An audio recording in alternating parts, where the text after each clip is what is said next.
정연섭의 과학과 철학. 컴퓨터가 뇌를 읽어낼 수 있다고? 얼마나? 올해 1월 30일 테슬라의 CEO인 일론 머스크가 투자한 뉴럴링크는 최초로 인간 뇌 속에 인공지능 N1칩을 심었다는 소식을 전했다. 전기차로 세상을 떠들썩하게 했을 때만 해도 그를 몇 년 안에 조용히 사라질 친구로 보았던 나로선 지구 하늘을 덮는 인공위성과 N1칩을 보면서 못 본 채 하고 넘어갈 수가 없게 됐다. 새로운 기술에 대한 평가는 옳고 그름을 떠나 당대 과학자들의 의무이기도 해서다. N1칩은 단추처럼 생긴 몸체와 진의 다리처럼 생긴 64개의 와이어로 이루어져 있다. 와이어는 두께가 머리카락의 14분의 1이고 끝에는 전위를 측정하는 16개의 전극이 붙어 있다. 뉴럴링크는 시술 부위에 감염을 막도록 뇌에 N1칩을 심는 로봇까지 개발했다. 시술 방법은 두개골에 구멍을 내고 와이어를 뇌막에 고루 배열한 다음에 N1칩의 몸통으로 절개된 두개골을 막는다. 한두 시간 안에 시술은 끝난다고 한다. 뇌파를 측정하는 기기는 두 종류가 있다. 침습식은 기기를 대뇌피질에 직접 심는 방식이고 비침습식은 두개골 바깥 두피에 부착하는 방식이다. N1은 침습식이고 일반 병원의 재래식 측정기는 비침습식이다. 뉴럴링크와 경쟁 관계에 있는 스타트업 회사인 싱크로는 뇌혈관에 스텐트형 전극을 넣어 측정하는 침습식이다. 싱크로는 뉴럴링크보다 먼저 FDA 임상시험의 승인을 받았다. 뇌파는 뇌에서 만들어진 전위가 1에서 50 마이크로볼트 정도의 전자기파이다. 뇌파는 신호가 미세하고 잡음이 섞여 있어 전극을 수십 개 꽂아야 신호를 제대로 모을 수 있다. 두개골은 뇌파를 감쇄시키므로 침습식 측정 방법이 비침습식 측정보다 효과적이지만 두개골을 절개하여 전극을 삽입해야 하므로 감염의 우려가 있다. 뉴럴링크는 인간에게 시술하기 전에 동물이나 원숭이를 통해 시술의 안전성을 확인했다. 이 과정에 많은 동물이 희생되었다는 비판도 받았다. 동물을 통해 N1칩 삽입 및 제거 수술의 안전성이 확인된 후에 작년 5월 FDA는 뉴럴링크에 대해 인간 시술을 승인했다. 회사는 임상시험에 참여할 참여자를 모집했고 마침내 시술에 성공했다. 뇌파는 신경세포가 신호를 전달하는 과정에서 발생한다. 신체의 각 부분에서 발생한 자극신호는 길쭉한 신경세포를 타고 뇌로 올라온다. 구리선이 전류를 전달하듯이 신경세포도 신호를 전달한다.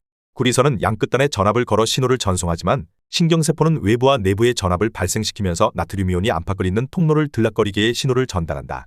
구리선은 전자가 신호를 전달하지만 신경섬유는 나트륨이온이 담당한다. 신호의 전달 방식이 다르지만 전하를 띤 입자의 이동은 주변의 전자기파를 발생시키기는 마찬가지다. 전자기파가 다름 아닌 뇌파이다. 뇌파는 신경섬유 밖에서도 존재하기에 두개골 밖에서도 측정이 가능하다. 뇌파는 주파수 100Hz 이하의 전자기파이다. 주파수에 따라 알파파, 베타파, 감마파 등으로 구분한다. 빛이나 라디오파 등 익숙한 전자기파의 주파수에 비해 뇌파는 주파수가 매우 낮다. 이는 신경섬유에 흐르는 입자가 전자가 아닌 나트륨이온이기 때문이다. 나트륨이온은 전자에 비해 운동성이 낮아 빠른 전자기파를 만들어내지 못한다. N1칩에서는 뇌파의 주파수를 굳이 구별하지 않겠지만 주파수 분리가 어렵지 않다. 연속적으로 뇌파를 측정하여 수학적으로 처리하면 주파수별로 신호를 분리할 수 있다. 만일 뇌파를 통해 기기를 작동시킬 게 아니라 사람의 스트레스를 측정하는 것이 목적이라면 뇌파는 주파수를 분리해야 한다. 수면과 각성 시에 발생되는 뇌파의 종류는 각각이다. 필자는 원전의 주제어시를 설계하고 설계의 타당성 평가를 외부 전문가에게 맡기곤 했는데 이들은 원전 운전원의 뇌파를 측정하고자 했다. 원전 운전원은 발전소 사고가 발생하면 1년에 우선 조처를 하느라 긴장하게 되고 평상시와 다른 뇌파가 나온다. 설계가 적절하지 못하면 운전원은 더욱 스트레스를 받고 있는 뇌파로서 확인된다. 뇌파의 발생 기전에 대한 과학적 설명이 아직 완전하진 않다. 매우 많은 요소가 관여하기 때문이다. 그 중에 하나는 뇌파의 주기성이다. 주기성은 생화학적으로 설명이 어렵지만 계측 제어 측면에서는 당연하다. 컴퓨터 처리 속도에 관심이 있는 독자라면 CPU의 클럭 속도를 알 것이다. 가정용 컴퓨터뿐만 아니라 산업용 컴퓨터도 클럭 신호가 있다. 정보를 처리하는 기기는 모두 클럭 신호를 가지며 이 클럭 신호에 맞춰 입력 신호를 읽는다. 정보를 처리하는 뇌도 외부 자극을 동시에 읽기 위해 자체적으로 클럭 신호를 만든다고 본다. 클럭 신호는 뇌신경의 통신 형태와 관련이 있을 수 있다. 신경세포는 신호를 보낼 때 임의의 속도로 보내는 것이 아니라 보통, 속달 등으로 구분하여 보낸다는 가정이다. 필자가 논문을 보고 확인한 것은 아니므로 하나의 추정으로 간주하여도 무방하지만 융합기술에 익숙한 필자의 감각으로는 그렇게 틀릴 것 같지는 않다. N1칩은 뇌파를 수집하고 통계 처리 후 환자 휴대폰의 특정 앱에 무선 신호를 보낸다. 블루투스 방식의 신호가 환자의 휴대폰을 깨우고 N1앱을 깨운다. 이 정도는 너무나 보편적인 기술이다. 무선 신호를 송출하느라 전력을 소모하므로 N1칩은 하루밖에 작동하지 않는다. 밤에는 무선 충전으로 건전지를 채워야 한다. N1은 똑똑하지만 인공부품이기에 인체의 에너지를 활용할 수 없다. 인간의 뇌는 무선 충전 없이 ATP라는 식량 분자를 분해하여 에너지를 얻는다. 아마 뉴럴링크도 앞으로 충전 기술 대신에 ATP를 활용하는 연구를 수행할 것으로 보인다.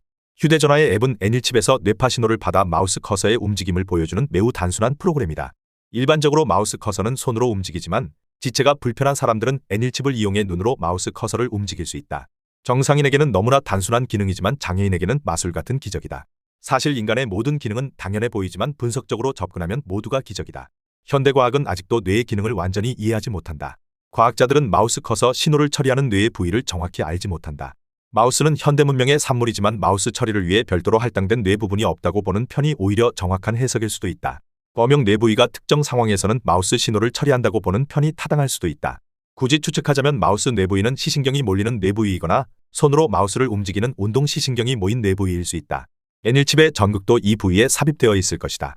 마우스 커서를 처리하는 뇌 부위를 정확히 모르지만 N일칩은 마우스 커서를 움직일 수 있다. 놀라운 사실이지만 이는 상황을 한정시키고 0점 조정을 하기 때문이다. 일단 N일칩이 작동할 때 실험자는 휴대폰 화면만을 보도록 강요받는다. 만일 사용자가 휴대폰 화면을 보지 않고 앱을 작동시켜도 마우스 커서는 이리저리 움직일 것이다. 가령 사용자가 지나가는 개를 보아도 마우스의 위치는 움직일 것이다. 이는 N일칩이 모든 뇌파를 마우스 움직임으로 해석하기 때문이다. 소위 돼지의 눈에는 돼지만 보인다는 현상이 일어난다. 그러나 이는 잘못이 아니다. 상황을 벗어난 상태에서 일어난 마우스 커서의 움직임은 N일칩의 오류가 아니다. 상황 한정 외에도 N일은 0점 조정 기술을 적용한다. N일이 작동되기 이전에 N일은 학습을 받아야 한다. 사격에서 0점 조정과 동일하다. 사용자는 실험에 들어가기 전에 휴대폰에 나타난 커서에 눈을 맞추면 N일칩이 학습된다. 0점 조정으로 N일은 마우스 위치에 따른 뇌파의 패턴을 알 수 있다. 모든 인공지능도 이렇게 학습을 받는다.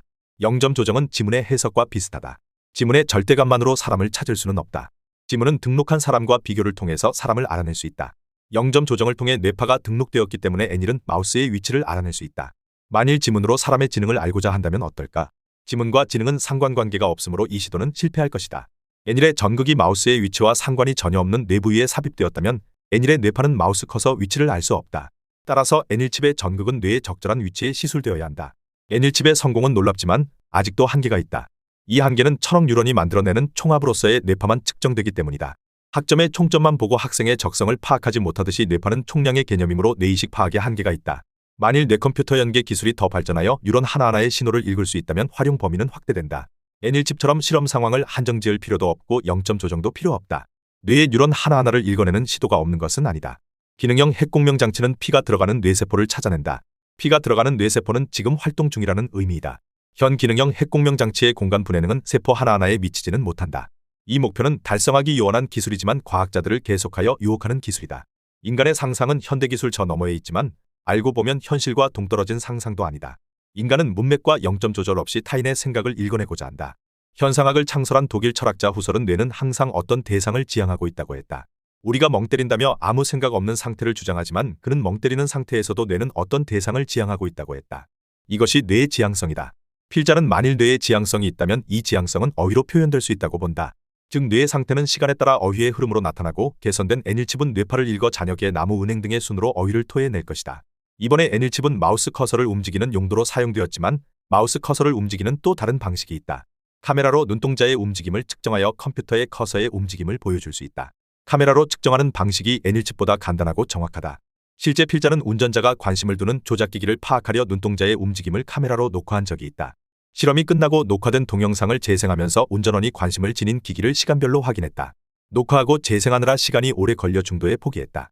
카메라로 마우스 움직임을 확인하는 것도 비효율적이지만 N일칩으로 마우스를 움직이는 방식은 카메라에 비하면 더 비효율적이다.